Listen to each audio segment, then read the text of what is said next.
The 2022 Toyota Tundra's factory remote start is conveniently integrated into your key fob. Here's how to use it. First, ensure your Tundra is in park, the ignition is off, and all doors are securely locked. Press and hold the engine's start button on your key fob. It's usually marked with a circular arrow or ignition icon for 1 to 2 seconds. The remote start will run for 10 minutes. You can extend it by another 10 minutes, up to a maximum of 20 minutes total, by pressing the engine start button again. To shut it down, press and hold the same engine start button. Remember, the fob's range is up to 400 feet, but this can be reduced in urban environments.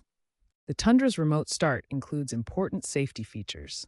It will automatically shut down if the hood is opened or if the fuel runs low.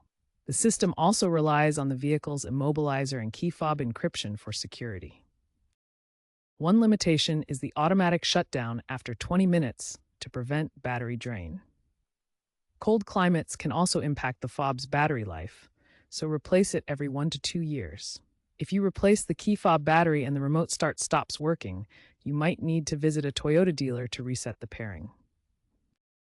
Alternatively, Toyota's My Toyota app offers smartphone-based remote start via Bluetooth or cellular connectivity, allowing climate control adjustments and potentially longer run times depending on your subscription.